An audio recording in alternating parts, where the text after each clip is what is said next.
qu'Aleva, si chaque fois que tu bouges, tu vas te faire un café, Hachem Yitbarach, aide-moi que le café il ait bon goût pour que ça fasse plaisir à ma femme, pour que je puisse bien étudier la Torah, chaque chose. Tu descends l'escalier, Alva, et que, comment dirais-je, Zrat Hachem Yiratzon, que je me casse pas la figure dans l'escalier, que je descende bien, que j'arrive, je trouve la bonne personne au bon moment, que je trouve charme aux bonnes personnes que je vais trouver, que j'énerve pas les gens, que je sois pas Achille Hachem, que les gens disent qu'est-ce que c'est religieux, tout ça.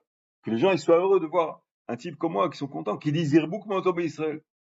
Une personne qui va s'acheter une petite chemise, une petite truc, n'importe quoi dans le magasin, qui fasse une prière. C'est à l'éveil qu'on arrive à cette conscience-là, qu'on se dise, Hachem Barach, je vais acheter à la Macolette du pain. Sois avec moi, viens avec moi acheter le pain. Aide-moi pour que le pain il soit frais, que je donne à manger à mes enfants, qu'il y ait une bonne bracha à la maison, qu'il ait un bon goût et qu'il soit bien pour la soirée. Chaque chose, c'est pas nounique. Au contraire, c'est un lien sans arrêt. Hachem Barach, il veut cette infousia, ce tuyau-là sans arrêt. Il veut ce rapprochement, il le désire. Mais nous, on a du mal à y croire à ça. On a du mal à admettre qu'Hachem Barach, il veut.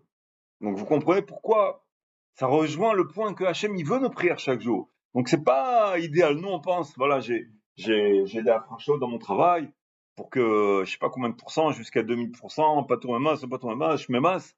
Et à la fin, voilà, Baruch Hachem, j'ai ma peine, c'est tout ça, je suis tranquille. Pépère jusqu'à là.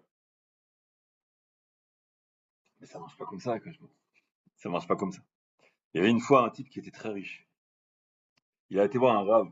Il parlait de ces prières-là. Et le rave, il dit, il faut prier pour chaque chose. Il faut demander à Hachem pour chaque chose. Et lui, tellement il était riche, il avait une dizaine, une quinzaine d'usines diffusées dans le monde, réparties dans le monde. Et un jour, il a été voir le rave. Et il lui a dit, Kvod Rav, j'ai bien entendu ce que tu as dit. Mais dans son cas, il parle. Il dit, il a une usine de blé en Ukraine.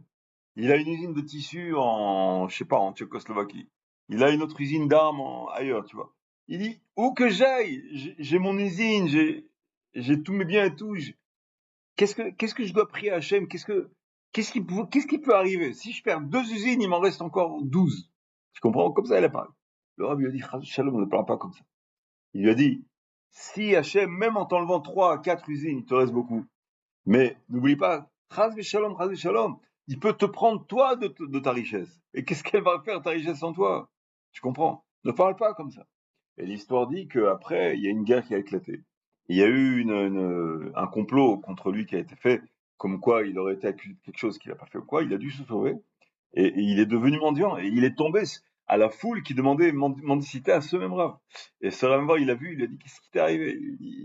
Effectivement, tu as eu raison, j'ai mal parlé de ça. Et il a expliqué qu'il y a eu un complot